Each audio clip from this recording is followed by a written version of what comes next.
if you have 150 people listening to your show and those 150 people are responsible for making purchasing decisions that are in the hundreds of thousands of dollars, which a lot of these executives are, then the value of that listener is significantly more. And when the value of that listener and the action that they potentially might take is very high, then you're able to command a much higher rate than I ever made in sports and entertainment. I now make with a logistics podcast. And I don't think a lot of podcasters are thinking about it from that lens. Okay. I have no idea how to start the show. Should probably use that as like a line.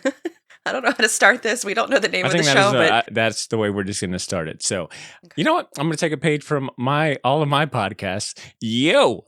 Welcome to the JPU Show, the new JPU Show, which, as you know, we're workshopping on a name. Maybe that'll be the first contest we do, is help us come up with a name for this show, and we'll give you something. But welcome to the new JPU Show. My name is Badr Milligan. I'm one of your hosts, and I've got the incredible, amazing, and beautiful Blythe Blythe as my co-host as well. Why did you mumble the beautiful part? Should enunciate it. The beautiful Blythe Blythe. Thank you. Now you got to take that applause. I can't stop it. Thank you. Lavish in it. Okay, wow.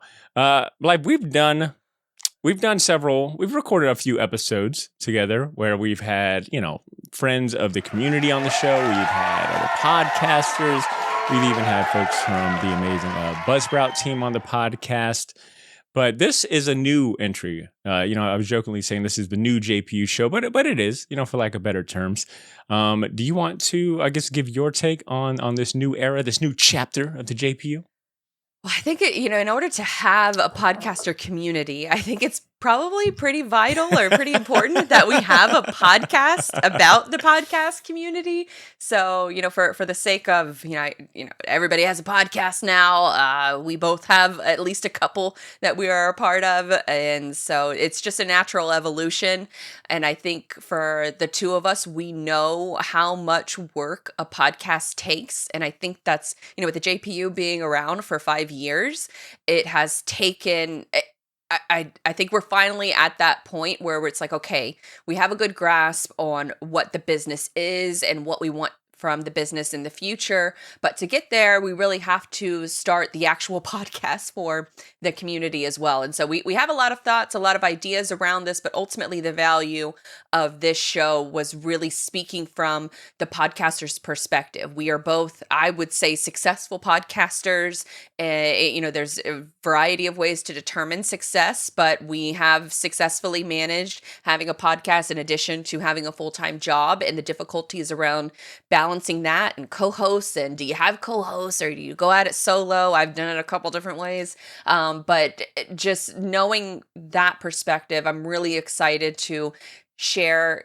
It's almost like the method of for podcasters by podcasters, because you will see, and I'm sure a lot of folks out there have seen, a lot of podcasts that, they start off with great intentions and hoping to teach you things, but the podcast is more about teaching you things instead of teaching you things from in the trenches, if that makes sense.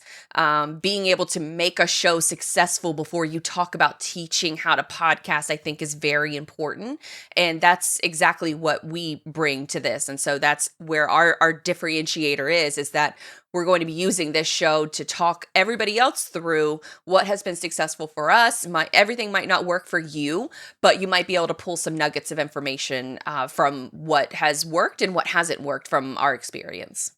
Well said. And I think just to sprinkle a little more to that, I think the goal is to speak to the podcasters that are in the trenches, which seems to be like our favorite phrase anytime we have one of our podcaster meetups. Like big shout outs to Babo, who told me that he loves that phrase. He uses it all the time. But I think the goal for this new, more consistent, and I think keyword, the goal is to be a little more consistent with these recordings, is to speak to the podcasters that are in the trenches, who create their shows by hand, that might have a more focused niche topic, by sharing, practical advice that we use, as well as behind the scenes stories about our personal podcast journeys and the things that work and don't work. I think that's one of my favorite things about our meetups and talking to aspiring and beginning podcasters is talking about the things that work, but also like the things that don't work. Like when you consider that between us two, we've got a combined 20 plus years of just running podcasts. And then that's not counting, 6 years of podcaster networking events and educational things like that. I think there's a lot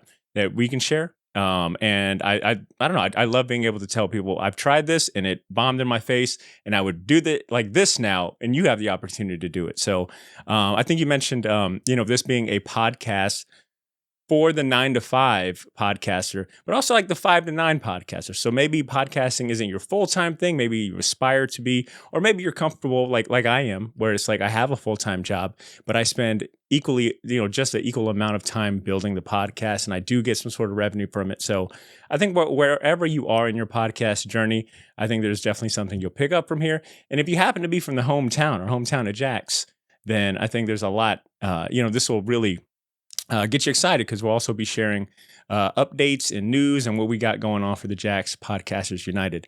And, I've got a little secret goal where I wouldn't mind if maybe, this show blows up or catches the attention of someone and we get more out of towners to come attend one of our Jax Podcaster meetups. Like, how cool has it been throughout the years of hosting our meetups where it's folks from Tampa or what was it, like Georgia, Brunswick, and all that, like immediate eras show up, and I don't know, there's something about, that's one of my goals, is hopefully we get to inspire someone that's within the area that wants to meet up and meet us in the team. So I think that is a good intro as ever. Since this is the first episode of this new JPU show, we've agreed that the format will be that every episode will both bring, whether it be a news piece in the podcasting world or bring up a question or topic that ties into our process and what we've done.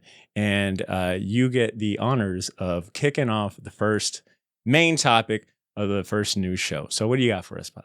Well, I'm actually going to do I guess almost polar opposite of this and go and talk about a YouTuber, because that is essentially where a lot of where if you've seen any kind of like JPU social, we are both on social for our respective podcasts. So the idea of like starting up more social channels for another company is just, maybe you can just see the look, or if you're listening, you can just know that like rubbing my forehead as I'm talking about this. But from the YouTube perspective, I love YouTube. This show will be on YouTube in case people want to watch the video version of it. But this YouTuber, her name is called Gabby Bell, and I love her. I love her editing style. I love the content that she talks about. And she had a video recently that says, "Why is everyone starting a podcast?"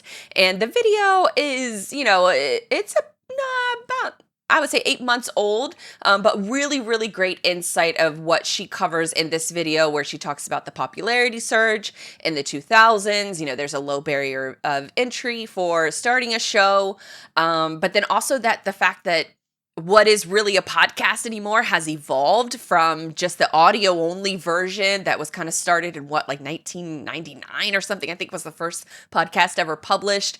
But then, with the 2000s, of course, with, a lot of radio shows broadcasting live, Ustream, I think what was very popular back in the day for a lot of my favorite radio stations. They would also simulcast on Ustream, and that was a way that you could listen to, shout out to Lex and Terry. They were the first people that ever, put me in front of a microphone, but they used to put their show on Ustream. And so that was a really good thing in my opinion, because I'm not able to catch the show, from 7 to 10 a.m. or whatever hours that they were on. I think it was actually 6 to 10 a.m.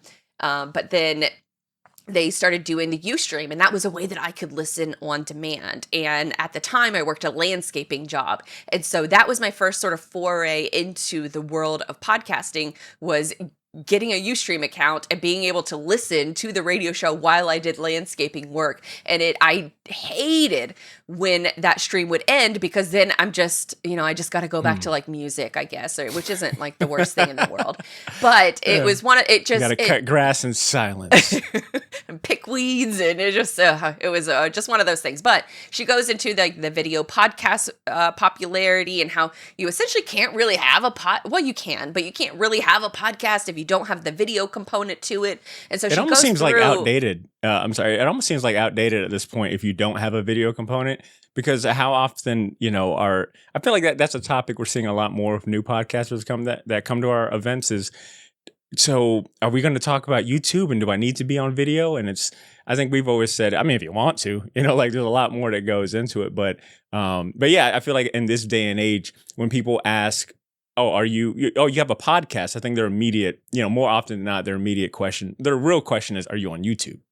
Right. And this is coming from this Gabby Bell. She is a YouTuber first. Now, she does have a podcast where it's a little bit more casual. She's not doing this really hardcore editing where it's like sound design and B-roll and all of that extra stuff that you have to worry about when it comes to YouTube editing.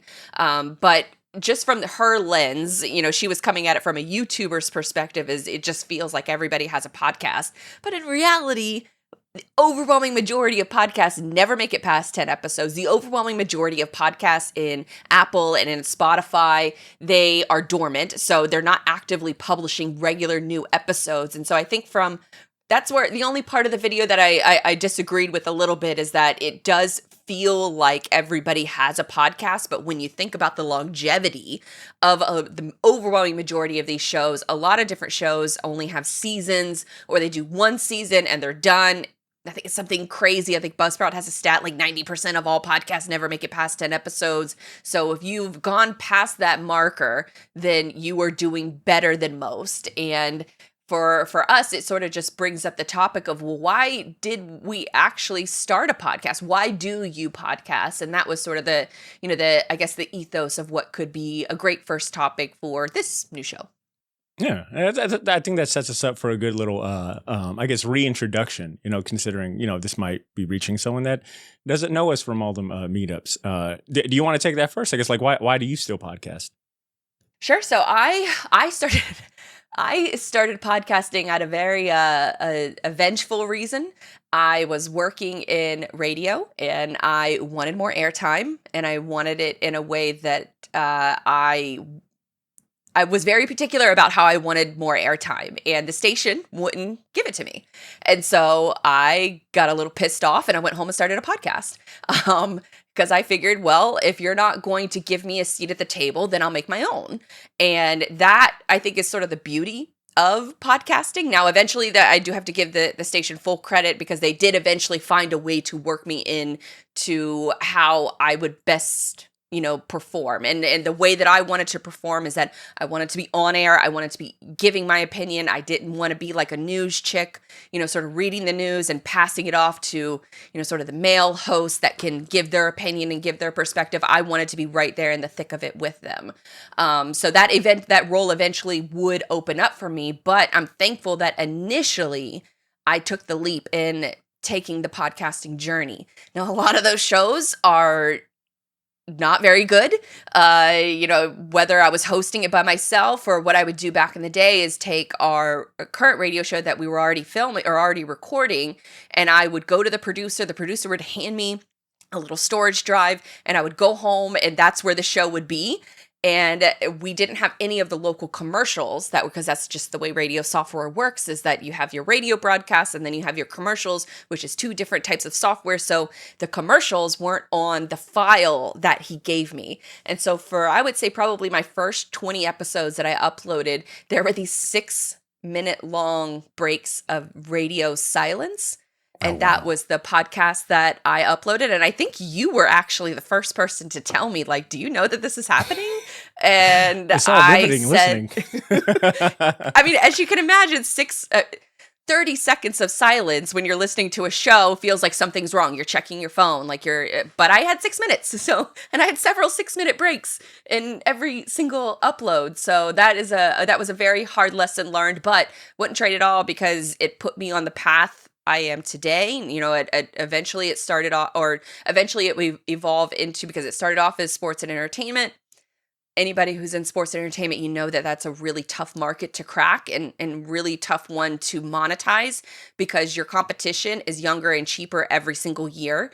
And so it's really tough to compete with folks who, don't have a job and they don't really, they don't have to worry about anything else. And so that was, I knew at that point that I probably wasn't going to make a ton of money off of this particular podcast, but I love doing it.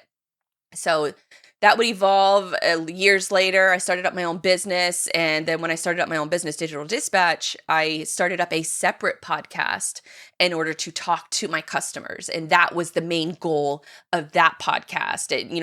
My career evolved from, a hobby perspective into, okay, well, how do I use this vehicle to talk to my customers and then develop solutions and products around the problems that they were experiencing?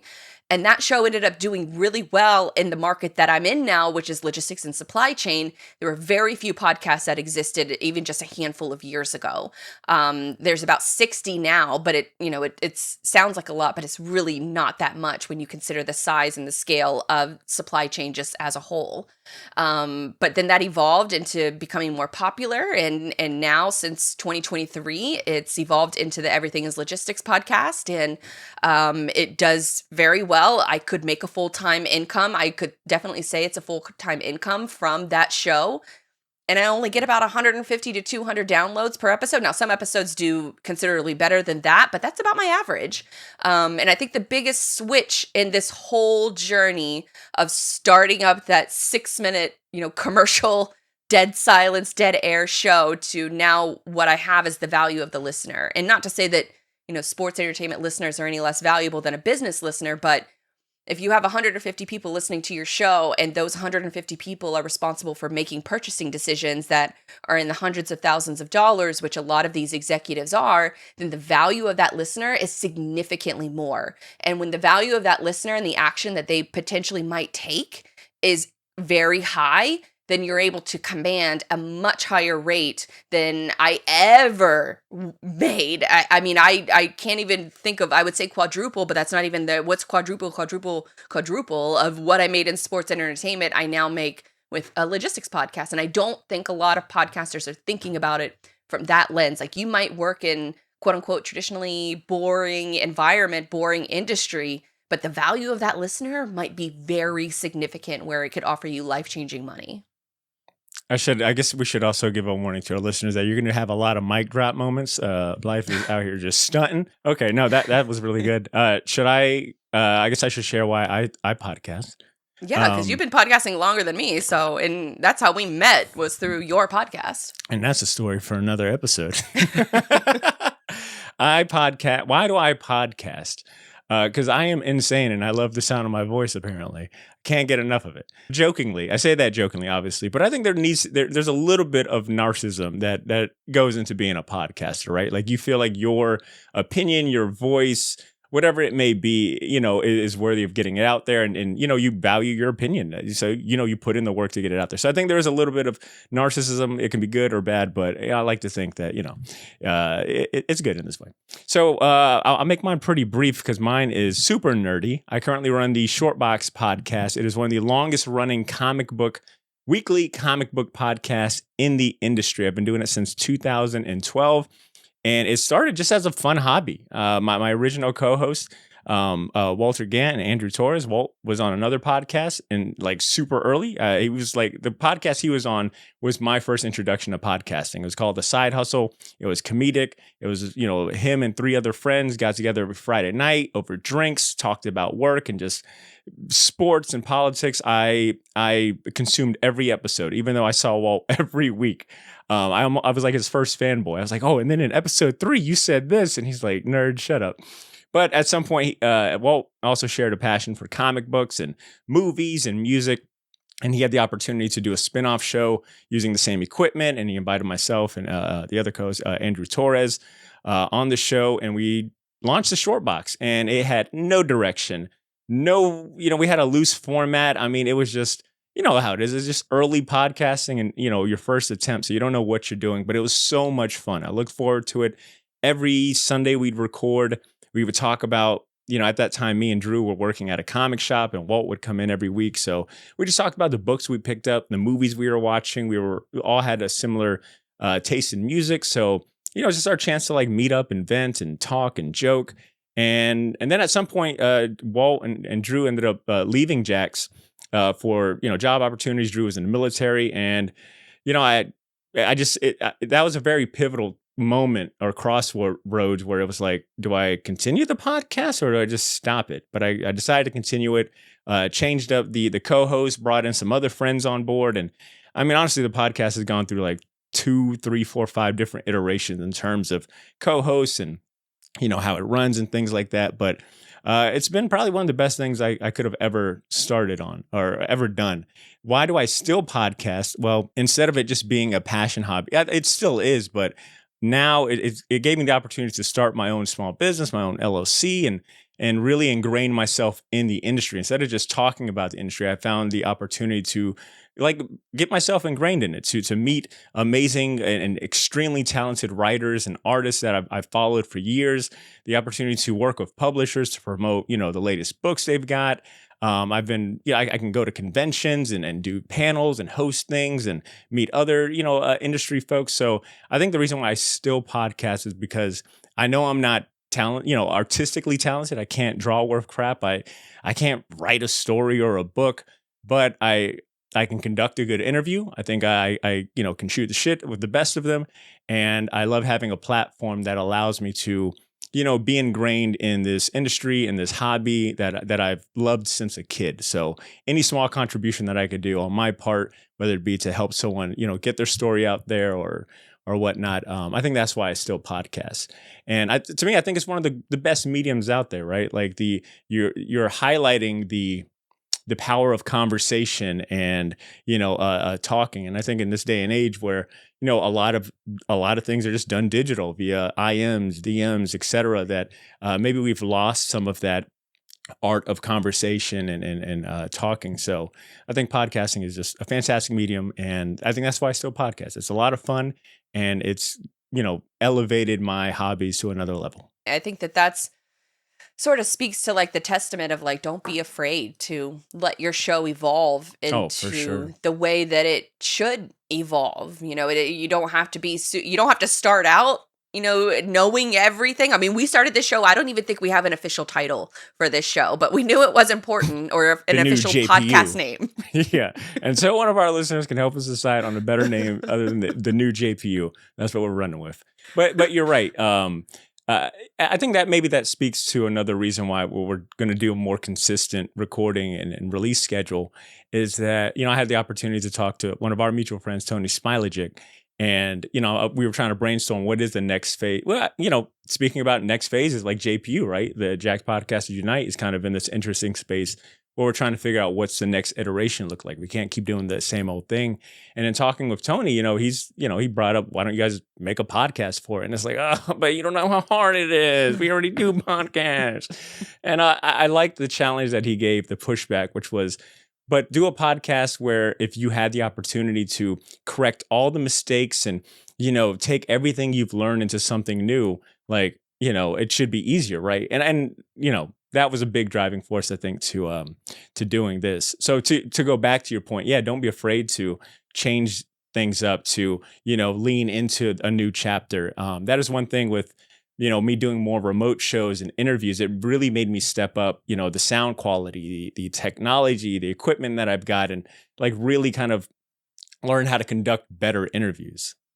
I think it's also not the psychological nature of not relying on your co-hosts. It takes, I think it's, in my head, it's a lot easier to host a show solo. It's a lot, I can sit down at a mic and I can record a few hours, just me talking. No one wants to listen to that, but I could do it if I needed to. And I would say that there's a lot of, especially with a lot of the people that we talk to, so some of the excuses that pop up is, well, my co-host can't record, or they, had a baby and they're, we had to put the show on pause. And if I'm them, I'm not letting my co-host dictate the future of the show that I'm a part of. I am full steam ahead. Hopefully we can find some room for you, but if you can't keep up, It's time to I think keep that's- it going. I do agree that a solo show allows you to be more agile. There isn't, you don't have to bounce ideas or get approvals. But I think in my case, where I built the show on having co-hosts, and that was the vibe, that was the show, friends laughing, sharing jokes, and building like our own kind of like inner lore. It was very weird to make the transition to do more solo stuff, because that's what the listeners were used to. Oh man, I love when you and Ed cracked a joke on you, and oh man, when you guys get together, like that was the show. So it almost felt like I was betraying like what we built. But I think I got lucky where life dictated that, hey, it's got to be this. Now, granted, that's not to say they're not a part of it. They're always, their spirits in it 100%. But yeah, I do find it pretty cool to be in this position where I'm a little more agile. I can stack up and bank episodes. It's not really relying on everyone being there together. So yeah, I think it's an interesting phase for my show personally. And I'm seeing like, a lot of pros, and then there's some things that I kind of wish I had codes for.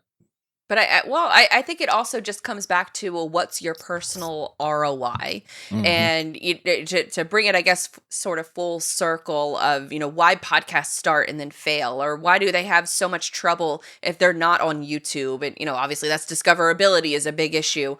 Some other platforms like Spotify are trying to solve that issue. But YouTube ultimately is a place where you can be discovered. And then everything ties kind of back into, well, what's your personal ROI? Originally back in the day, my personal ROI was just revenge. Not revenge. But it definitely fueled me into, you think I can't be on every day? I'll show you, like type of mentality. Yeah.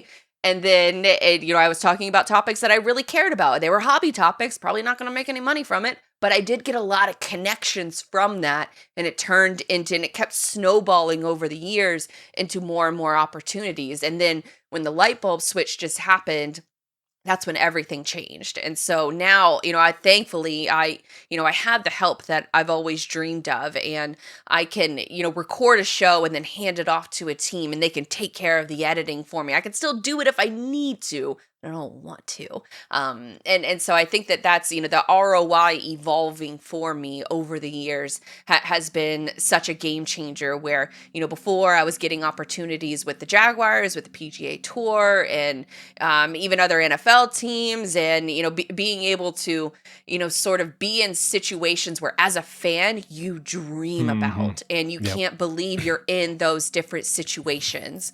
And then now it's evolved into, well, this is a business for me, and I treat it as such. And, I have to think about it from the lens of people want to come on the show, but I have to justify the spend of, it costs me about $180 in order, from the back end perspective, in order to edit the show and get it distributed out, from the, the rates that I pay for editing and things like that. And so I have to ask myself, is this topic worth it enough to my audience to invest that money on that episode? And so, things have changed, things have evolved and upgraded, and, it's a different set of problems, but it feels really good to work in a job that I can continuously get better at. And I'm doing it in front of other people, and hopefully, other folks that listen to, this show and other shows that we produce can maybe gain some little nuggets of information from, and it can help them along in their journey too. Well said. And I want to add one more thing to why podcasts, and then I want to move on to this next topic that's related. But I think you said opportunities, and I think that's a big driving factor for me now. I think somewhere in my, going on, I think 12 or 13 years now, somewhere in there, when I started seeing, the ability to make money off podcasting, I definitely wanted this to be my full-time job. I was like, oh, wow, there's, I could make some serious money off of it. And then I think the reality set in where it's like, I don't think I'm in the right industry that would support my, the lifestyle that I'm accustomed to based on my podcast, right? Like comic books, notoriously one of the hardest artistic mediums and industries out there, money is kind of scarce in the industry as a whole. And we're talking for like, the biggest creators out there. So, what does that mean for a podcaster that's just talking about these books? So somewhere along the lines, I think the reality set in where it's like, okay, the likelihood of me making this a full-time, thing that would support me in the way that I want it to, the reality just hit. So I pivoted to opportunities where it's like, okay, well, if I can't make a living off of this, can I, make enough to cover my expenses of creating the podcast? Can I make enough money to cover the books that I'm buying to review and talk about? Can I make enough money to cover, the streaming apps and the software that I have to use and buy and keep up to date with? And then eventually I started getting bigger aspirations where it's like, okay, can I go to like these awesome conventions I've never been to? I've only dreamed about going. San Diego Comic-Con, New York Comic-Con. Can I go there and get invited and not have to pay a ticket? Can I host a panel with, these writers and artists that I'm trying to get on the show? Can I get in front of publishers? And that's where, once I shifted my mindset, instead of strictly looking for monetary gain, I think that really reinforced why I podcast. It gave me like a new fire, a new drive, where it's like, okay, I'm going to try to do all the things that a comic fan, a pop culture fan has always wanted to do, and try to do it for free. Can I build a reputation in the industry as, someone that, as you as a creator, you got to go on the short box. You got to, you haven't talked to Badr yet? Oh, he's great. You got to talk to him. So I think once I, started looking outside of just your basic monetary gain and making money, it opened up a whole world and gave me a whole new drive.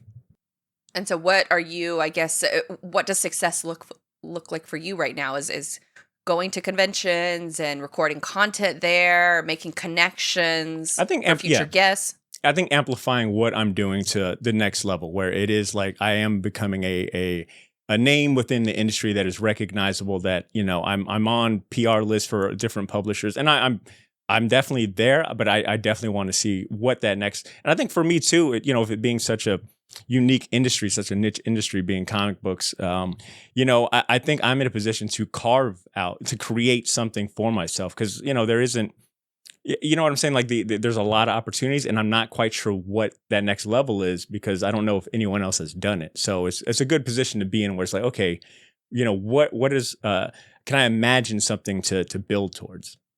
Yeah, and I think that's probably a really good segue into our next topic, because this is actually your topic. So for folks who may just be tuning in, I'm going to add that link, or I'm going to send that link to you for the YouTube video in order to add it to the show notes, because we're about to be on all the podcast apps, of course on YouTube as well, because it helps with discoverability. But in case anybody wants to check out some of the videos or the topics that we're discussing, you can, watch those more in depth.